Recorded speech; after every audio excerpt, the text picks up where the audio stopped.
부총장님하고 하성호 이사님하고 같이 해서 집실반에서 이 프로젝트를 한번 살려보자 해가지고 협회와 관계없이 저희가 자체적으로 진행한 프로젝트고요. 그래서 저희는 이 기회 놓치기 싫어서 했는데도 불구하고 많은 분들이 좀 관심을 가지고 되게 열성적으로 참여해 주셔서 너무 뿌듯하고 감사를 하고 있습니다. 아무쪼록 이 강의 지금 많이 덥고 배고프고 힘드시고 할 텐데 지금 많이들 좀 이렇게 사실 강의 들어보시면 알겠지만 너무 뿜뿜하잖아요. 너무 좋고 너무 좋은 강의니까 저희 잘 듣고 저희 이한 교수님과 좋은 피드백 나누면서 이제 4차는 또 다음 주에 준비되어 있는데 저희가 장소를 따로 다시 공지를 드릴 거예요. 그래서 저희 다 같이 즐겁게 열정적으로 한번 이 수업 들어봤으면 좋겠습니다. 네, 잘 들어주시고요. 저는 이한 교수님께 마이크 넘기겠습니다. Thank you very much for the introduction. So today we're going to be looking at price and value in the art market, and you probably know more about value than I do, and more about price. But the art market is slightly different from other markets. This gentleman here was the richest man in the world in 1937. And in 1947, he transferred £1 million, adjusted to 36.2 million today, to the Westminster Bank. And in 2019, it had grown to £35 million. So it hadn't really, in real terms, increased in value. And it was divided among his grandchildren. So we don't see much growth when you put your money into a current account. Now, if in 1958 he had bought this Renoir at the Goldschmidt sale, he would have paid £72,000, adjusted to 1.6 million. And if he then waited until 2003, not even 2019, but 2003, a very similar picture would have sold for 23.5 million. So the investment in the art market, in this case, was a very sensible decision. But you had to buy at the right time. You had to buy at the Goldschmidt sale in 58, and you had to sell in 2003. If you had sold slightly earlier, you would have got even more money. This is a very famous piece. It's an incredible picture by Renoir. It was bought in 1990 for 78.1 million by the Japanese. Sunshine Life Insurance, adjusted at 168 million, and it was acquired in 1899 first for an adjusted figure of 54,325. You have to wait a long time, 90 years, to get that return. But that was the peak of the Renoir market. 1989, 1990 was the last time. If you had then waited too long, shall we say 2001, then the market was much weaker. Because in 89, at the peak of the market, this picture sold for 35.1 million adjusted. By 2001, it had gone down to 23.09. So we have two different levels of pricing already. We have the 89-90 pricing, which was very, very high. And then we have the 58 pricing, which was the beginning of the modern market in terms of auction house sales. So you would have made money in 58, and you would have made money in 2019, but you wouldn't have made money if you'd bought in 1989 and then tried to sell in 2001. So that's the thing about the art market. It depends when you buy and when you get out. The liquidity of the Renoir market is quite good. I mean, there's a lot of Renoirs on the market. He turns over a great deal, up to 60 million nearly in 2022, 40 million in 2023. So it's quite a liquid market. The rise and fall of contemporary picture prices is a very interesting study in its own right. From 1860 to 1900, contemporary art was the same price as old master pictures, so it was very high. Then it fell from 1900 to 1960 and then began to rise again. So we're talking about very long-term holding periods. here we're talking on a period of 40 years, and here a period of 60 years. So the holding period tends to be very, very long, up until about 1960. The works of less innovative artists fared much better than the modernists throughout the 19th century. So people like Monet, Cézanne, Renoir, their prices, while they were alive, were much lower than the 19th century academic realism pictures. So people like Meissonier, Gérôme and Bouguereau, who were oil painters in the classical tradition, they were much more expensive than the modernists. The contemporary market has been a U-shaped market, as you can see. It's basically had a very high point up to 1900, it's then come all the way down and then come up again in 1960 when it became fashionable to buy mainly pop art.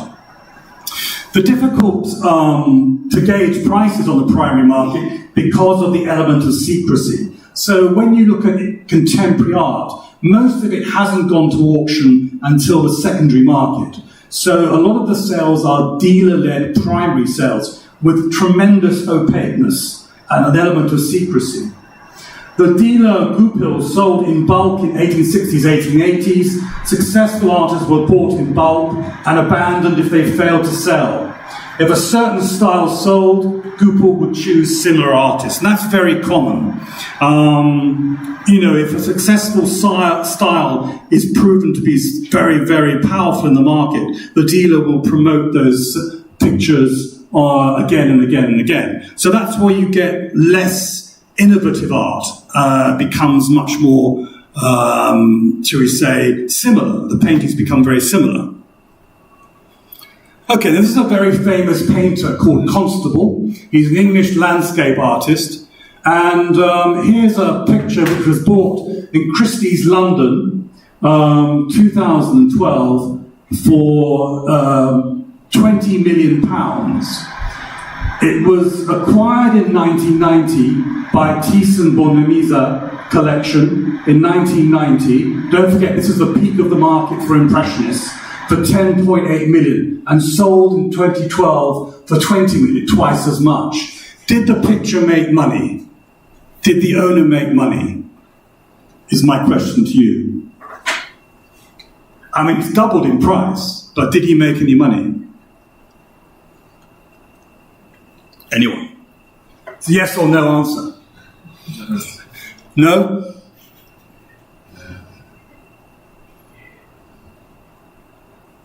No. You're absolutely right. He lost a lot of money. He may have made 20 million in 2012, but the situation was, in terms of, if this money, this 10.8 million, had gone into even the current accounts, the interest rates in 1990 and 1991 were 14.8% and 11.375%. So, on a dividend in 1990, they would make 1.65 million in 1 year. The dividend rate in 2012 was down to 0.5%, but it's on a cumulative total. So it would have been a total sum of 177,000. So in order to make money, this picture had to sell for upwards of, round about £60 million to make money. And it's this which really, really eats into the profits. The opportunity costs. What you could have done with this money if you hadn't bought the picture. So the purchase price of 10.8 million in 1990 is eaten up by the opportunity cost. So the real value here should have been, to make money, 60 million. And even the nominal value should have been nearly 37 million pounds. So the loss is actually, in real terms, 39.8 million. Now, the art market doesn't actually look at opportunity cost. So all the indices you see, they're not accounting for opportunity cost. And they don't really count inflation. So, you're left thinking, I'm doubled my money, but actually you lost an incredible amount of money just by the fact that you didn't put the money in stocks and shares or in a bank with interest rates at 14.8%. So be very cautious. And there's a very famous paper in the American Economic Review which shows you the problems of art investment. First of all, art and antiques are heterogeneous commodities. Everyone is different, apart from prints and multiples of photographs. Art is monopolized by one owner, nearly always. The price of art reacts to changes in taste. This is a nightmare, because taste changes. Nowadays, taste changes almost season to season. So you've got to be very, very aware of where taste is. Art does not have a long-term equilibrium price. You can't go short on art. You can't base your evaluation on and create a future price. The holding and transacting costs for art are very, very high. Art does not offer a monetary dividend. That's the other thing. It's actually sterile. So there are lots of problems to art ownership, and probably the most costly is the holding and transacting costs. We'll look at percentages in a minute, but the transaction costs for art are percentages between 25 and 50%. Insurance costs, conservation costs, transport costs, taxes, they all add up to something like 50% of the value of the picture. So it's a very, very rich person's game. And of course, it doesn't offer any returns at all, which is probably the worst. There's a Swiss economist who says the monetary returns are not what you go for. You go for enjoyment. And enjoyment you can measure. You can measure enjoyment by the number of hours you look at your picture. So if you look at your picture for 5 hours a day and you earn, let's say $1,000 an hour, which I'm sure all of you do, you're making $5,000 of enjoyment. It's a form of looking at dividend, but it's not really a tangible dividend. You can't make money out of art in terms of ownership.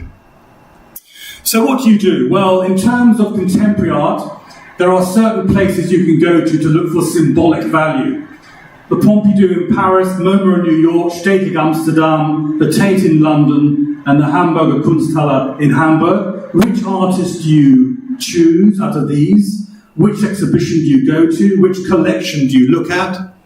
And then further on, which Biennale do you go to? You go to Venice, probably. You go to Sao Paulo, maybe. You go to Kassel, Documenta in Germany. Which pavilions do you visit in Venice?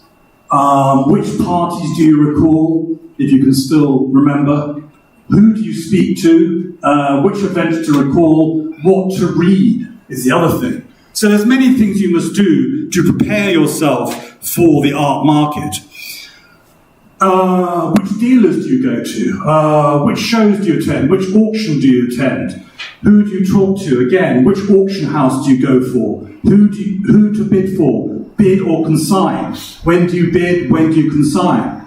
They're all linked up together, and you've got to decide very quickly which one you are going to choose. And again, which books do you read? There's so much information on art. There's so much material. Which catalogue essays do you recall? Which argument to believe? Which ideology to follow? Again, this is all very much to do with the art history, but also with contemporary culture. And it has an enormous effect on the final value of the product. Residual variance in contemporary art, which is the difference between the observed values and the predicted values, positively related to the average price level achieved by an artist. Artists with high residual variance tend to outperform the market. Residual variance could be a proxy for creative risk-taking. I mean, you can make predictions on prices. Dealers sometimes do this. A dealer will say to you, buy this picture and I'll buy it back from you at a certain price. So they give you a spot price in a certain number of years. But they have to be very confident about the artist to do that. 20th century artists peaked in their 30s and 40s, and 19th century artists in their 50s. So bear that in mind when you're looking to buy. You're looking to buy nowadays artists in their 30s and 40s. The Contemporary Art Auction Index is undergoing a controlled contraction at the moment. There is a feeling that there have been too many works at auction that are contemporary, so it's a slightly more controlled market in 24 and indeed in 23. So a controlled contraction, which was bound to happen. Anchoring and loss aversion from art auctions. Loss aversion increases the longer a painting is held. Obviously, the longer you hold a painting on, the greater your sense that the market is not going to do well. So you are averse to the risk of holding a painting for a long period, if you hold a painting for a long period. Individuals dislike monetary losses more than they enjoy monetary gains. That's probably true of a lot of markets. Anchoring refers to market chatter, having an effect on the outcome. There's a lot of talking up of art, art fairs, through the press, through the media, and you have to be very careful you don't get caught up in this anchoring process. It matters whether a painting is sold in a hot or cold market, as we've just discovered.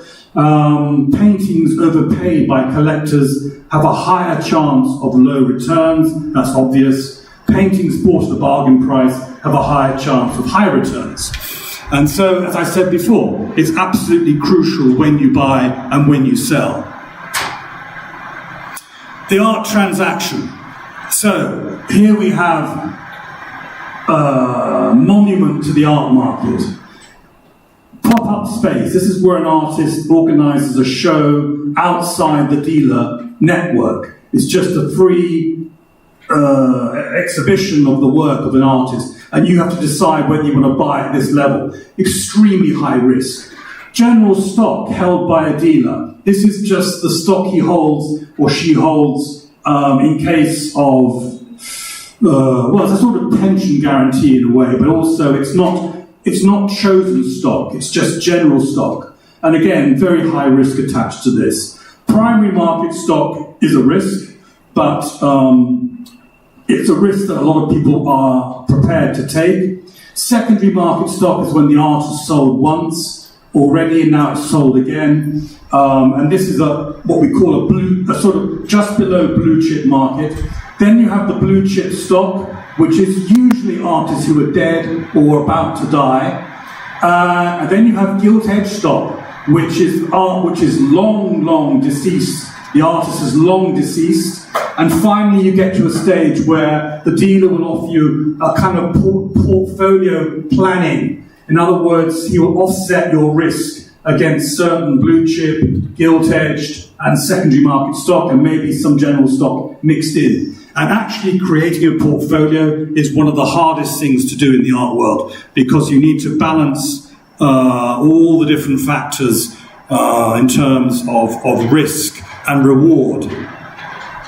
So what you've got to do is what dealers do is basically they search for new talent through their iPhones, through visits to studio, to pop-up spaces. You have to make the visits. You can't do it all online. You have to go to the studios, you have to meet the artists, you have to talk to them, and you have to, bless you, you have to talk to them and you, bless you. It's the air conditioning. And as I said, nowadays advisors are very popular. They advise private museums, they advise art funds and collector clubs, but state institutions and banks. And they also advise when you should go to auction. There's also technology platforms now, and a lot of advisors are using technology online. They have their websites online, and they make transactions online through sites such as Artsy. But the advisor is becoming more and more important, particularly in America. They're very big in America, as you can see here. Sandy Heller, Steve Cohen, hedge fund, Lisa Schiff, Leonardo DiCaprio, film star, Meredith Darrow, Carlos and Rosa de la Cruz, massive Argentinian collectors. So they're all using advisors to make their, Alan Schwartzman, the man behind Dungeon Quoi, they're all using advisors to buy and sell their art and taking their advice on when it should go to auction. Now, the commissions, if you want to be a broker in the art market, not a dealer, but a broker, in other words, you don't hold the stock, but you do trade. So the best position to be in is here, 50%. You go to the artist's studio, as I just described, you talk to the artist, and you sell directly to the collector, and you take 50%, and the artist gets 50%. So that's a very, very high percentage. If you go to a primary dealer for stock, you get between 12.5% and 20% on average. If you go to a collector, you only get 7%. And if you're on the secondary market, where prices are much higher, you get 2%. So the collector always pays 100%. So basically, the actual price and the value that the artist gets is only half what the broker or dealer gets. A very good example is this incredible deal which was brokered by Simon and Michela de Puri, who used to own an auction house. And they managed to broker between Rudolf Stecken and the Altani family this sale of a Gauguin for $210 million. And they got finally, after going to court, they finally got $10 million commission, which was 5.1%, which was about right for a secondary market deal. It's pretty high, but it's about right.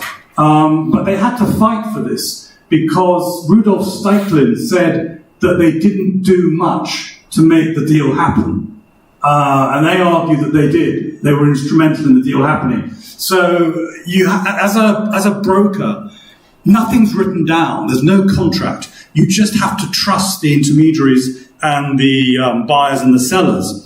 So in this case, they went to court and they managed to get their commission, but it wasn't easy. But as you can see, these commissions are worth having because this is a substantial amount of money, £10 million. Other commissions and risk. Sotheby's is currently offering 10% over 6 million. And this is the buyer's premium, 20% under 6 million. So obviously, the less the picture is worth, the greater the percentage. There's also a seller's premium, 10% on the first 500 to 5 million, and then 0% on 5 million to 20 million, and 0% on 20 to 50 million, and 40% of buyer premium, plus 40% of buyer premium, and then a bespoke level over 50 million. So that would be, I think, between 1% and 2%. But very, very high liquidity. Sotheby's and Christie's have buy-through rates of 75 to 80%. So there's a very high buy-through rate. So you're likely to sell at Sotheby's and Christie's an extremely high liquidity. Medium to high liquidity through a dealer. As I said, dealers are roughly about the same as brokers, 50%, if they have an artist of their own. So between 40 and as high as 75% commission dealers can charge on the work. Gagosian gives 10% finders and 10% seller's fee to his directors to encourage them to find new artists and sell new artists. Medium to high liquidity. Medium liquidity brokers between 2, as I've just said, and 50% of the total value of a transaction. And if you want to go online through something like Artsy, it's just a few percent, maybe 1 or 2% with very high liquidity, but the works are quite cheap. They're not expensive works. So that's why it's so liquid. In terms of an auction house and its sales, the highest price is for a collection. Works you buy from a collection. And the risk is very low because a collection is already established and the works are already sorted out into something which is costly. And the risk is very, very low, but the price is high. Sometimes auction houses make a selection. Sotheby's and Christie's always make selections, and there you have a slightly lower price and a slightly lower price, but a slightly greater risk. Then you have the random selection, and there you have a much lower price and a much higher risk. And lastly, if works get rejected, the risk is extremely high, but the price is extremely low. So, you can judge again the risk-return quotient. A big dealer like Gagosian, who I've just mentioned, does about $1 billion of annual sales. And the reason he's able to charge so much money is that he poaches primary dealer artists from other galleries by offering them very good terms, could be 60-40 in favour of the artist, and he also offers to increase the price dramatically. So he bought from Blum & Poe Takashi Murakami. He bought from Barbara Gladstone, Richard Prince. He has Jeff Koons, Ed Ruscha, Cy Twombly. These are all very, very blue chip artists, or just below blue chip. And he has the big collectors in his pocket. So they're all involved in a sort of virtuous circle where you have the dealer, the alpha global dealer, and the collectors, all with a vested interest in keeping the prices high. So the buyers also want the prices to be high. It's a very strange market.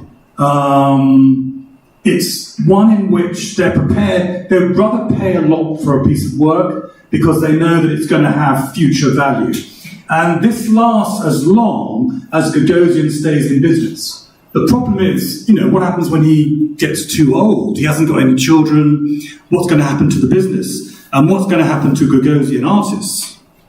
Now, those of you who don't know a huge amount about art will be shocked when you see the sort of paintings that make a lot of money. This is one of Cy Twombly's works, and he uses these paintings to expand his real estate around the world. He has about 12 galleries. He might be coming to Korea.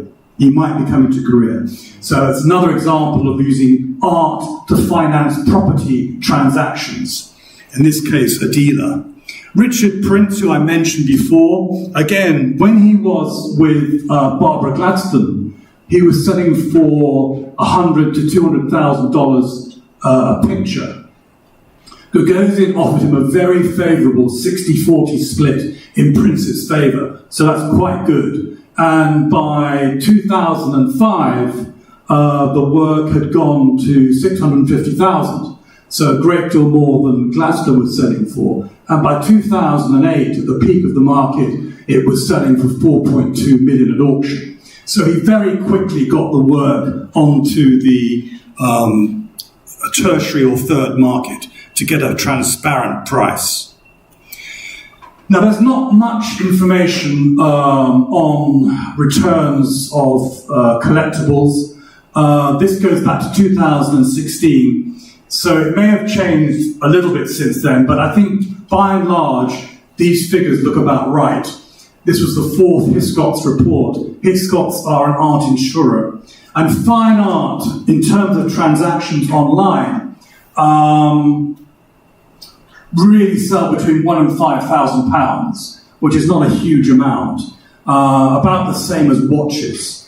And then when you get to higher prices, over 50,000, you're looking at single-digit sales. The only thing which sells for 50,000 and above is fine art, and 3% is the highest percentage. So really, online sales are really for less expensive works.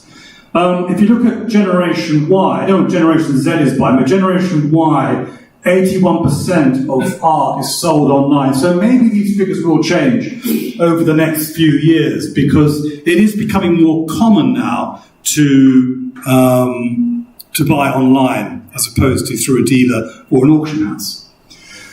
For art which is not contemporary, that is art, modern art, old master art, antiques, that sort of thing, you're looking for a number of ways of measuring.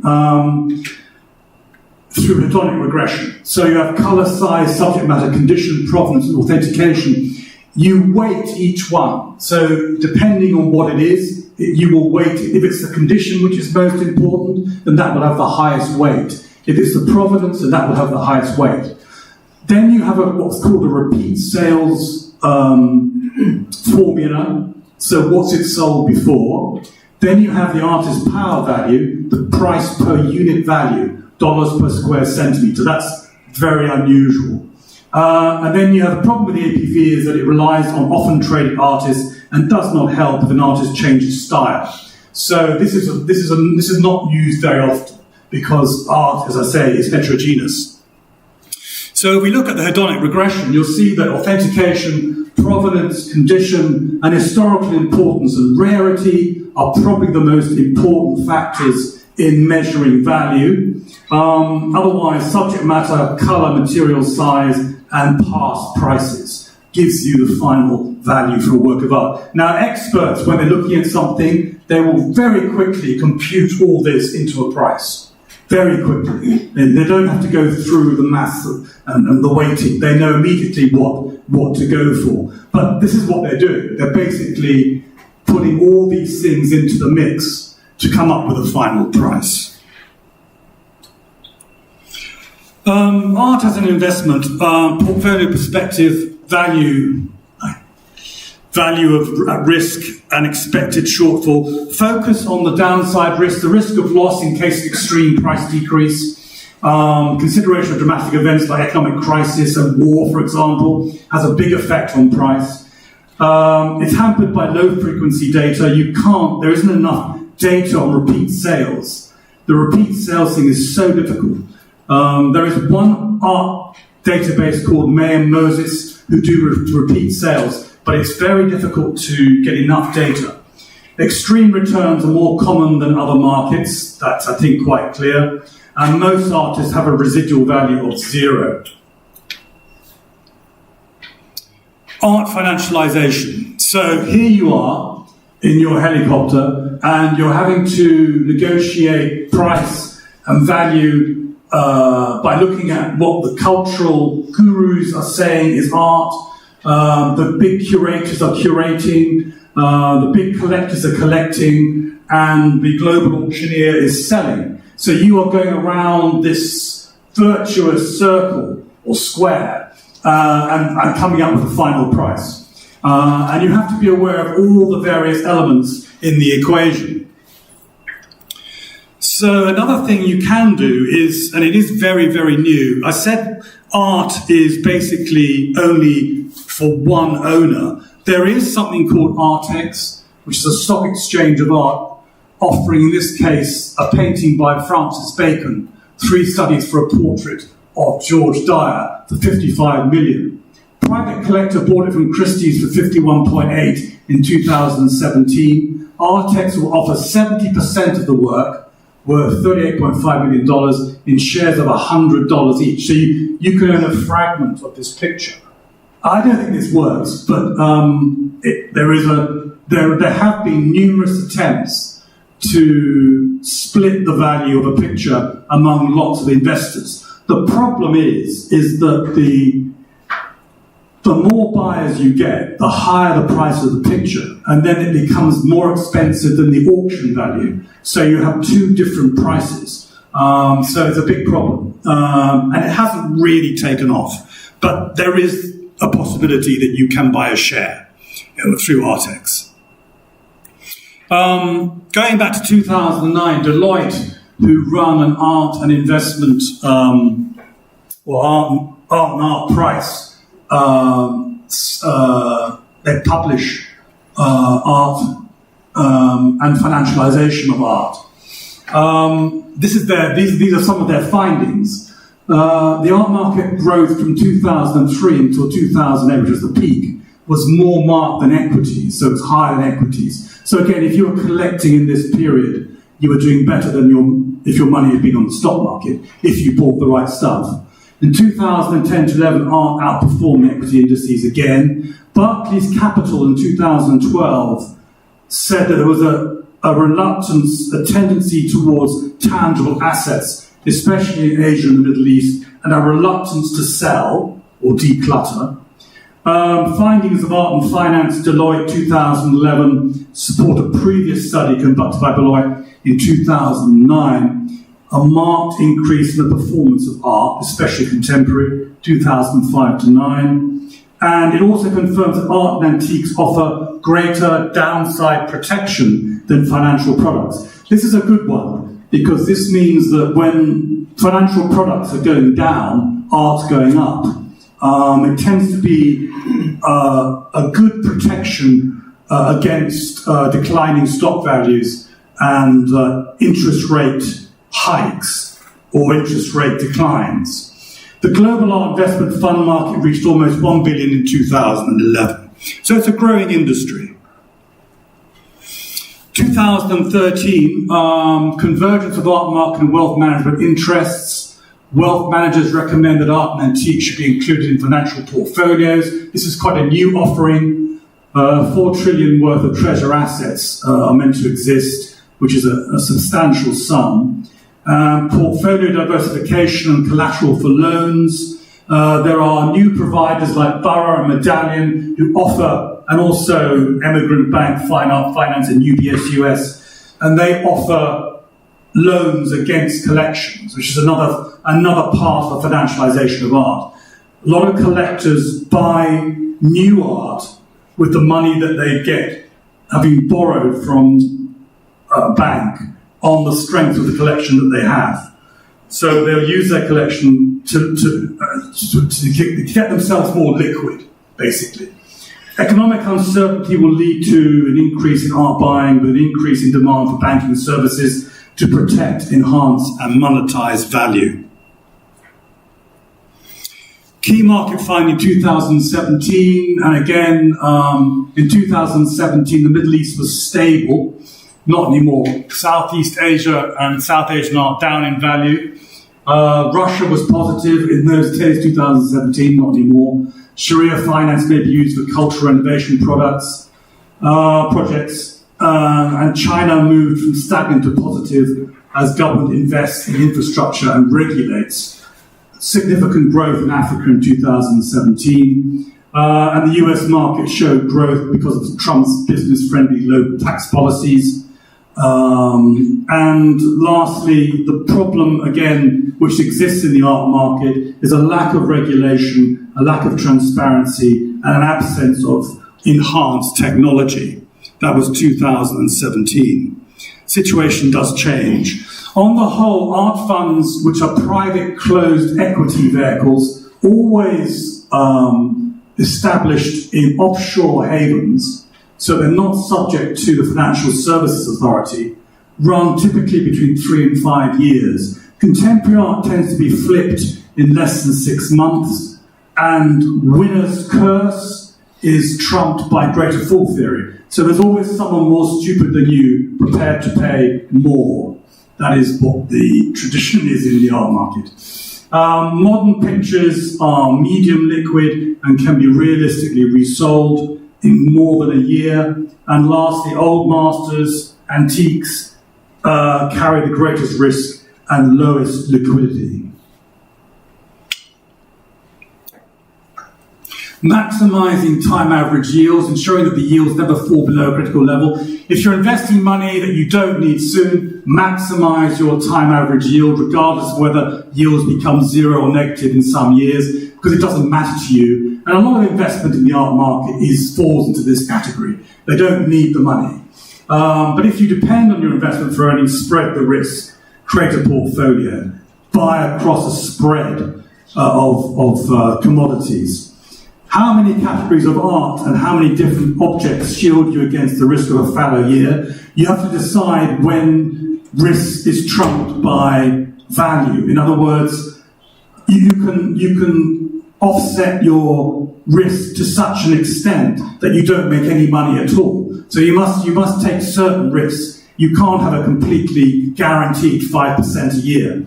Barclays Capital have advised that you use a small 5 to 10% part of your investment portfolio in art to give it, to reduce your risk, basically, of collecting, buying and selling art. The compound annual returns by time periods, 2005. As you can see here, there were certain periods when certain parts of the art market did very well. Global Impressionist art, last 12 months of 2005 was 10.5%, which was quite a lot. This just reduced dramatically over a 15-year period to 1.54.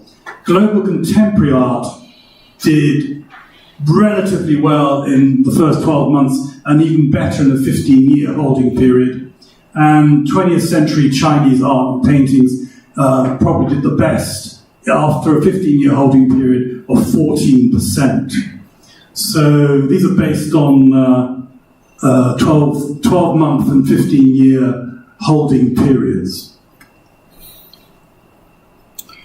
Art and Finance Sectors 2023, the Deloitte report, and the Deloitte report goes into some detail about the financing now behind the art market, private bankers, wealth managers, etc., family offices, art fund promoters, art insurance companies, art trading companies, visual art sector, artists, companies selling art, digital art companies, art logistics companies, and art fairs, and culture, large public museums, private museums, corporate collections, art logistics companies, art fairs, private collectors, and public authorities. So you can see there are a lot of elements to the art and finance sector which come together and create final value.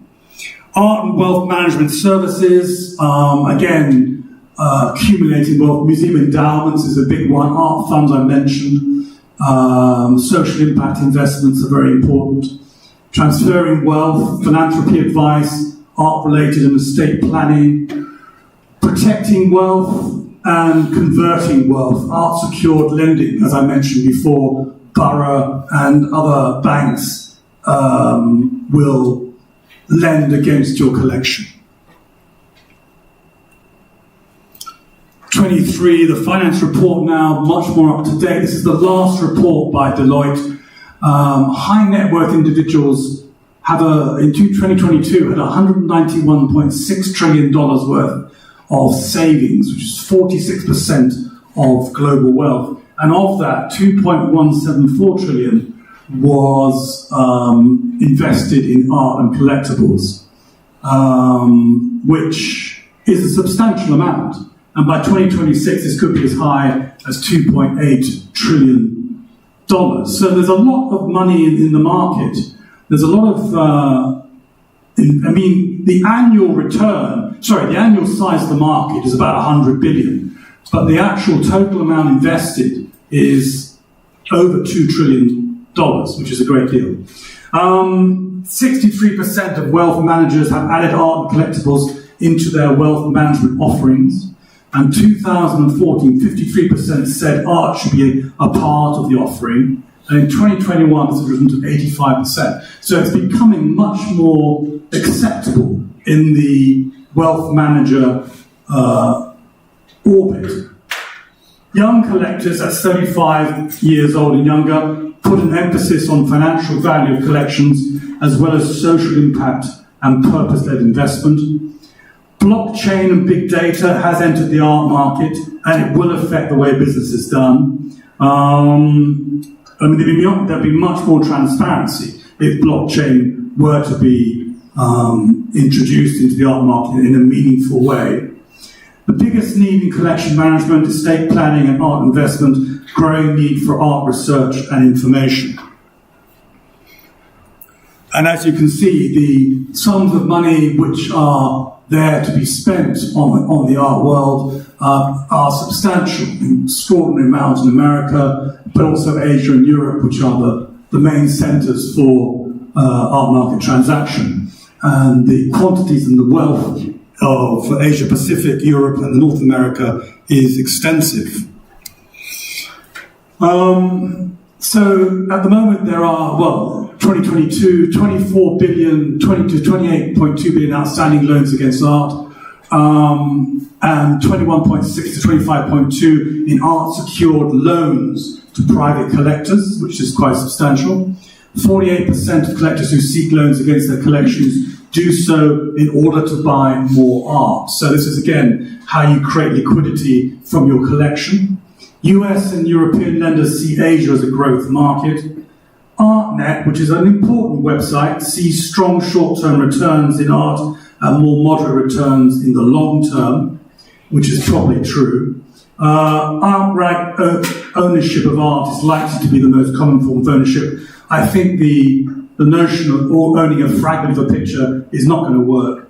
And there is a need for more government regulation in the art market. This is one of the big problems I think investors find with art. 2023 again, high net worth individuals seek holistic wealth management offerings. Art and collectibles require the same attention as other assets. Purpose-led investment in innovation in the cultural sector. Trust, transparency, and regulation rise in importance. Technology matures and offers new ways to do business. Culture is recognised as a major engine for social economic growth, and art has moved from being an emotional asset to being a capital asset. I think that's very important, that art is now considered to be a capital asset in any portfolio. Case study, Chinese contemporary art. There was a moment in the art market when everybody held their breath. 1998, there was an auction at Christie's in London, and a total of £128,455 was made on 29 lots out of 170. So only 29 lots sold. 83% were unsold. And these were the pictures. Nobody knew anything about contemporary Chinese painting then in the West. And these are the prices that were fetched. No sale, 5,750, 12,650. This was an auction which basically bombed. It completely collapsed. Was it a good time to buy the work? Yes, it was. It was a very good time. Because if you had bought the work at that time, you would have ended up with only about 17% missing the market, 70% actually hitting the market. Alpha art, probably about 13%. And art world art, which is made it into the art world and is considered to be high quality, 22%. And 47 of these 115 artists were mainland Chinese. And this again is another example. This was the highest priced lot, 13,225. Now you'd been very brave and you'd taken an enormous risk if you'd bought one of these pictures. Because as I say, in 1998, nobody imagined that they were going to be successful. Now, this was me in 1998, much thinner, much more gaunt. I hadn't eaten for a long time, I had no money. And this was the dealer who was behind contemporary Chinese painting. Now, if I'd been clever, I would have bought this guy, Zhang Shaogan. He was the artist. And he was selling from his studio for $30,000, which is a lot of money to me in 1998. But as I say, 1998, these works were selling for $13,000. I thought, this is crazy. Why should I spend $30,000 on a work by Zhang Shaogan? This is Zhang Shaogan here. He only sold for $5,750 at Christie's. That's what I was thinking. Very stupid. Because by the time 2007 came along, this is me again, in Zhongzhuang in Beijing, there was a big exhibition of Chinese contemporary painting. Chinese and Taiwanese painting, actually. And that was the beginning of the validation of Chinese contemporary art. And then what happened was catastrophic for me, because I should have bought.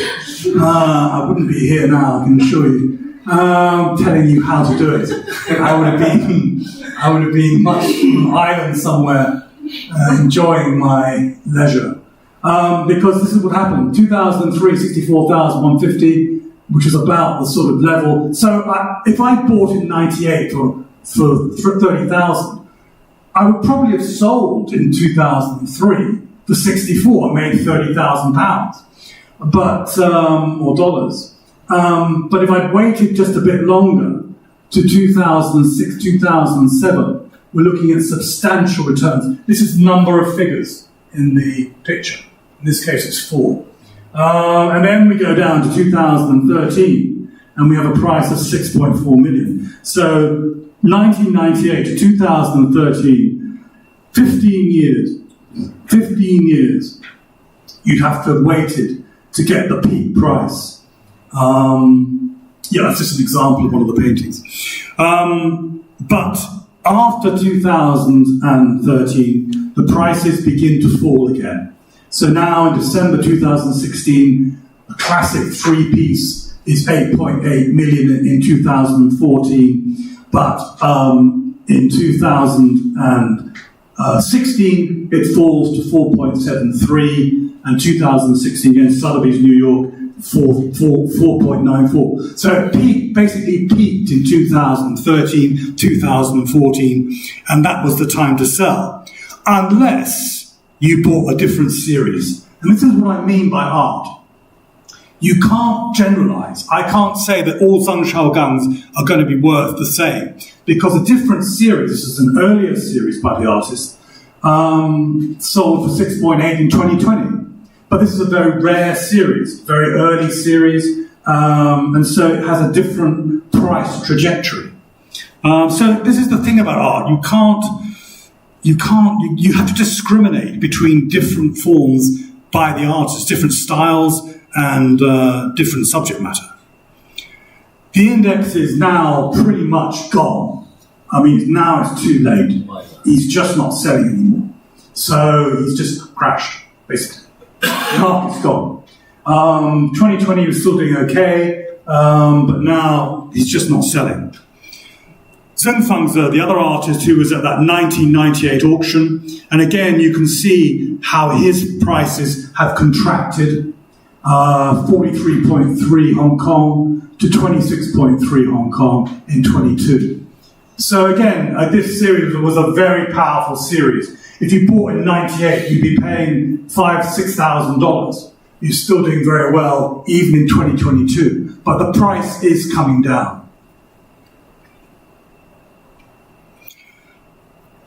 Your way, this was the final sale of Johnson Chang, who I just showed you a picture of, the dealer behind the whole movement. This was his last sale of all the political pop paintings he owned in 2020. He's got out of the market now, and this one, again, probably sold for 2.6 million. Again, that is probably lower than it would have sold if he'd gone out earlier. But he's now rejected the whole movement. Is Chinese taste changing? Because Chinese taste is very important to the market, particularly in Asia. And I would say, yes, it is changing. A lot of collections are coming onto the market. There's two things that are happening. The first thing is Chinese taste is changing. And the other thing is that the Japanese, when they were buying in the 1990s, 1989, 1990, their corporate collections are now selling. So there's going to be a flood of modern pictures onto the market. So this could depress the price of modern pictures. Because they bought when the market was super high in 89, 90. So be very careful now about modern picture prices could be going down. Chinese taste is changing. People like Tatsuo Miyajima, very popular artist. This is all about death, basically. There's no zero. It's a very depressing work.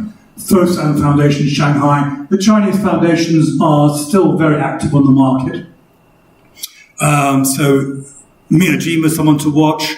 Japanese art in general contemporary art is doing very well. This is Yayoi Kusama's Pumpkin, very, very popular, selling for 2 million in 2019. And Nara is the other one who's doing very, very well. There was a Nara piece at Frieze, which was a small picture, selling for 440, and they would reduce it to about 380. But this one, again, is selling for 25 million US dollars. Sort of angry-looking child. Don't quite know what the appeal is, but there's a strong appeal. And there's a strong appeal for Liu Ye as well. Again, this is sort of kawaii culture, very popular in Asia. And I would say that that's a sort of market which, if you're creating a portfolio and you're thinking about what's going to be the next generation of buyers, what they're going to want, they're going to want something like this. Even if you don't like it, they're going to want it.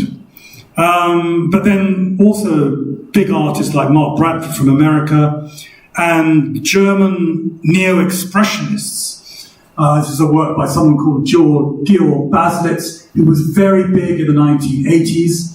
And here he's selling at Taipei Dangdai for $2 million, bought by a Taiwanese foundation. So this is a movement which, I say, goes back to the 1980s and has been revisited. So if you bought in the 80s, now's the time to sell.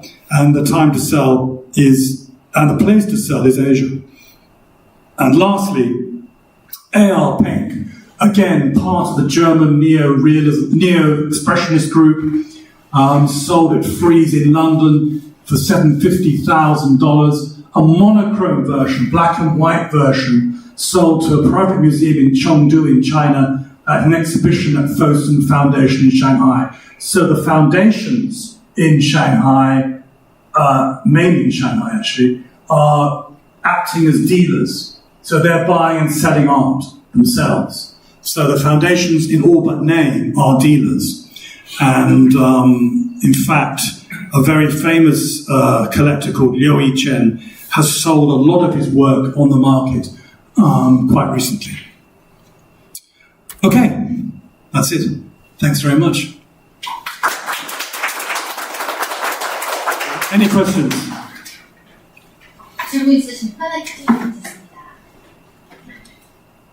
기회는 자주 오지 않으니까 편하게 물으셔도 돼요.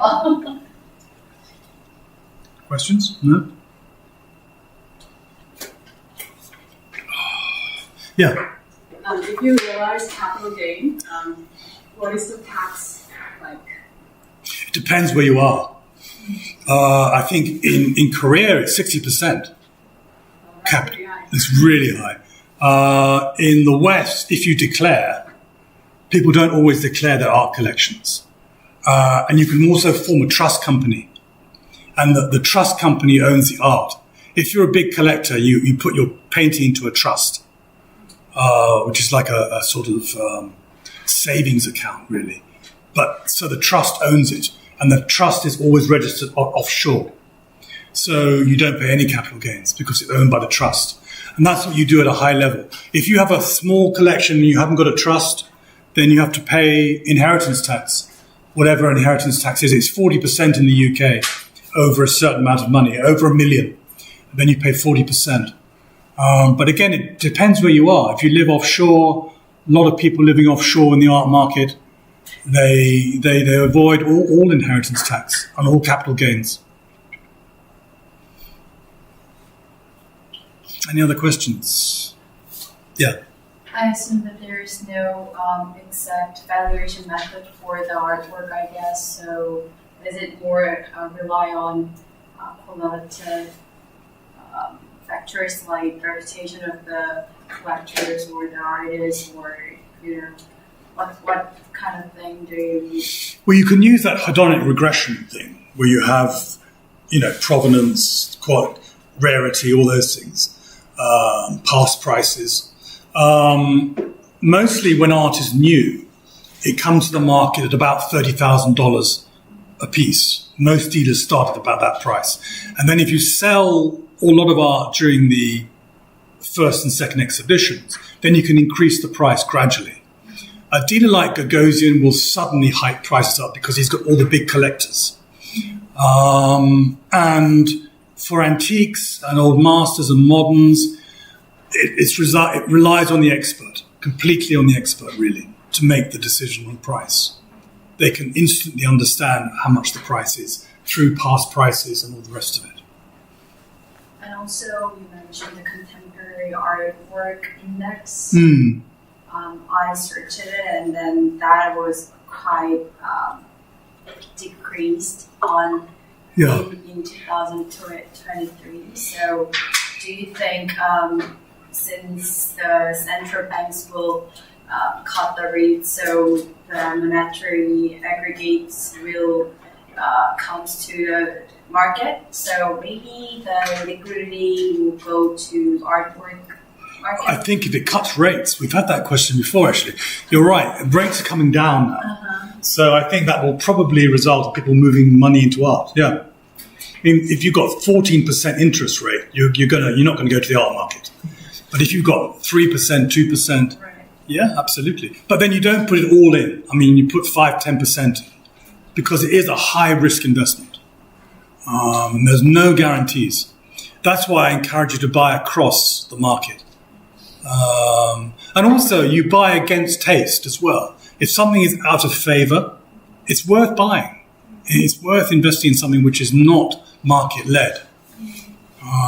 Because taste comes back. For example, these works here went out of favor for 20 years. And then they come back in 2022. And Asia has a real liking for them. So you see, you never know. It's worth holding on. You hold on to your investments for much longer in the art market than you do in other markets, I think. I don't know what your market is. What's your market? Yeah. I work for a stock market actually, so I'm not really related to this market, but I was just curious. Yeah. I'm sure it's different in your market. I'm sure you buy and sell much more quickly, and you have, homogeneous products. Any more questions? I have a question. Yeah. So you talk about the art as a lump sum basis for Korea investment contract securities type. Used to be very popular, not now. Yeah. And many people start investing in the very small piece of the art as the 100,000 won per share. So in this case, how about the other countries? Other countries. Other countries, which is whether to be popular or not, in case of the fractional investment, as type of the investment pressure. Yeah, I mean there was an index in Paris which set up, which was a fractional investment company. But as I said, the problem with that is that because there's no limit to the amount of shares you can sell, because there's no size of the picture. You could have 1 million investors in one picture, each paying $100. That's $100 million. But the picture's not worth $100 million. If you sell the picture, it's a commodity. It's maybe worth 50,000 or 8 million or something, but it's not worth 100 million. So that's why it just doesn't work, because unless you limit the number of shareholders, you get an inflated price. Korea is very strictly regulated by the financial supervisory service. Really? Yes. Fractional ownership of pictures? Yes, it's kind of it's considered securities, so it's controlled by the law. Fractional ownership of pictures is covered by the law. Yes, it's That's kind of very unusual. It's kind of very broad conceptualize the securities. So in this case, it's controlled very, very strictly. But is there a limit to the number of investors? Absolutely. That's different. If there's a limit to the number of investors, that's different. So this is kind of investment cap is Yeah. Kind of, and the smallest pieces of 100,000, like $100, and the maximum as a cap is about 30,000, 30 million. So it's capped. Yeah, automatically limited to shareholders, the number of shareholders. So it's treated as a real commodity. It's not considered a commodity, but kind of some. I think Securitization. Yes, exactly. A security. Yeah. It's kind of combined with the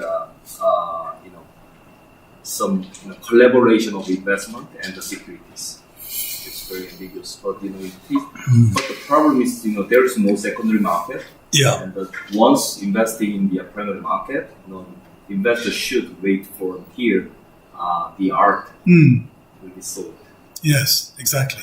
It has to be sold eventually, doesn't it? But the one thing which is beneficial is kind of more seeking to transparency in terms of valuation. So FS is financial supervisor service providers. Every platform to give in kind of the valuation method. So 2 or 3 agencies should make proof of the valuation. That's very unique. I don't think that operates in the West at all. So it's guaranteed and the transparent and should be more popular. The passionate, so kind of spread over the world, but it's not. That's very interesting. Thank you. Any other questions? Professor, Yeah. That's okay. Yeah. I think when the asset is based on emotions, when it's going to be capitalized, Yes.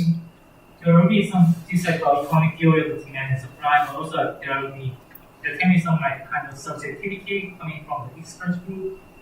Is there any kind of website or information that we can get about those expert groups that advise on which art expression can be more viable in the future? Gosh, I mean, there's no specific organization which will tell you which art to buy. You need to go to a dealer who you like and you trust, with a good reputation, because the auction house is only interested in selling. Is not interested in the auction house looks after the seller. The buyer is really the dealer's market. So if you're a buyer, you go to a dealer. Unless you're very experienced, don't go to an auction, because they're looking after the seller. They're not looking after the buyer. But I mean, as far as advice is concerned, you've just got to either find an advisor who's very, very knowledgeable, or a dealer who you really trust. That's what I would recommend. There's no website you can go to that will tell you about which artist you should go for. It's all very subjective. There's no, Sorry, I'm short. So talking about price and valuation, since we're all kind of like more used to equities, I guess, like when we get an analyst's target price, we get a whole bunch of like reports that goes through the company's fundamentals, and it goes through why they think this would be the appropriate price. If we were to request a quote from an art dealer, would they be able to produce something that is a little bit more numbers based, I guess, like even if it is a dotted regression, I think that's what you said? Yeah, dotted regression. They couldn't provide you. Well, they wouldn't be able to provide you with a financial model for hedonic regression. I don't think they have the maths for that.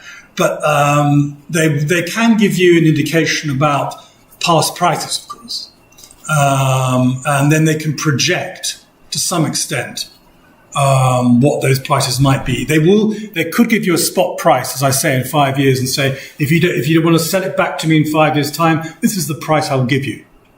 So there is that security sometimes with some dealers. They're that confident about the work that they will give you a spot price for 5 years future or something.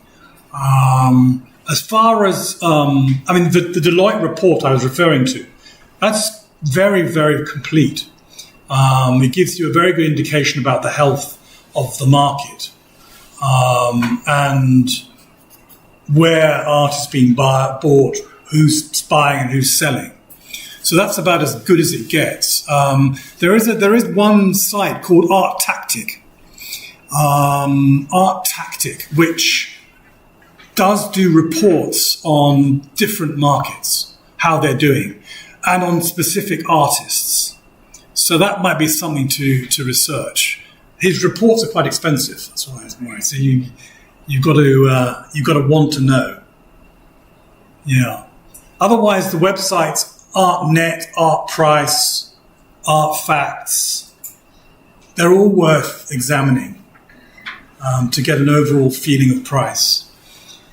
But as far as choosing the particular artwork to add to your collection, you just need to have someone with an eye, a good eye, and a good reputation.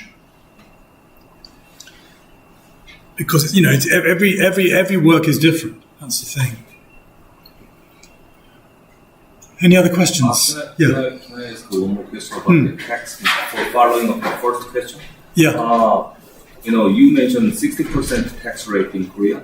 Yeah, I think it is 60%. Yeah. So what's the base? Generally the capital gain tax is just the price gap between the selling price and the purchase price. Purchase price. Yeah. But as I know, the art tax base is kind of some lump sum basis. That means the selling price, and the 80% of the selling price, should be deducted as the cost. So the base as a result, kind of some 20% of the selling price is right. Yes, 20% of the selling price. Yes, so 80% should be automatically deducted. And the one more thing that I want to say. Oh, I see what you mean. Yes. So artist, yes, who is alive, yes, his or her, art when selling is a kind of some capital gain is offering. Then the tax is free, right? Tax is free. The artist. The artist who is alive. Yes. So and the time when selling. Yes. If the artist is alive, the tax is free, right? The artist is alive. Because, the tax is free. Every investment contract, is published. Yeah. Everybody says the tax is free when the artist is alive. When selling. Really? Yes. I don't think that. Is that you sure? I'm sure. In Korea, is it? In Korea. In Korea. So if the artist is alive, you don't pay any tax? No tax. It's very unusual. It's very unusual, right? This is an unusual market. So most of the investment contracts, based on the art as underlying asset, is just focusing on artists who are alive. Yes. I never knew that. That is bizarre. Korean artist. That is bizarre. Only Korean artists. Korean artists, not the foreign. That's extraordinary. I must remember that. I've never heard that. This is why the art is one of the the most beneficial for the rich. Of course, as long as they're alive. Yes, there's protection. Whereas in other markets, we wait for the artist to die. We want the artist to be dead because it reduces supply. So pray for the artist to stay alive as long as possible. That's unique. I've never heard that before. That's unique. 시험에서 질문 여기까지만 좀 부탁드릴 것 같습니다. 네, 일단 세미나 좀 유용하셨나요? 일단 저희 10월 15일 날 마지막 세미나 준비되어 있고 장소 공지 지금 될 거예요. 그리고 저희가 신영희 본부장님, 박수홍 대표 그리고 지금 박수영 채널이 다 이 모임 기획, 이 세미나를 기획을 할 때 좀 신뢰를 바탕으로 한 서로의 성장을 도모할 수 있는 네트워킹 모임을 한번 만들어보면 어떨까, 이 세미나 들을 수 있는 분들을 마중물로 해서 그래서 제 지인들 또 우리 운영진 지인들 초대하니까 300명 정도 되는 멤버가 좀 모였어요.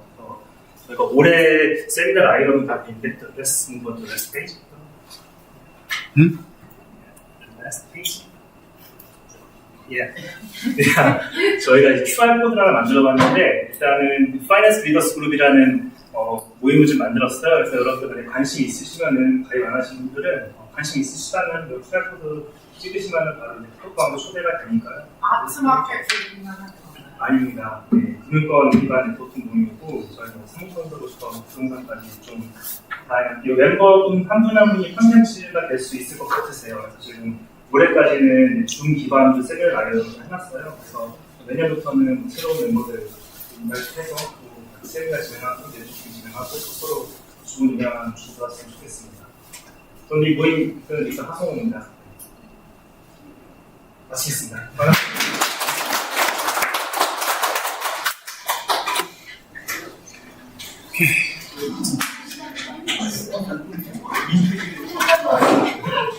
Thanks for your question. Thanks for your question.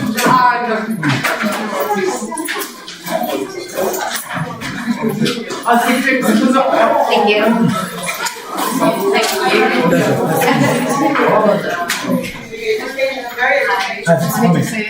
Yes. Thank you very much. I'm a friend of She's my friend. You might be. Okay. Good. Thank you very much. Good. 얼마나 받으셨어요? Thank you very much. Copy Rembrandt.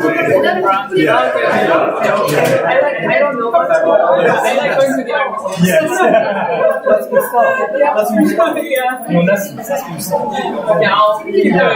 Okay. Okay. Thanks so much. Okay.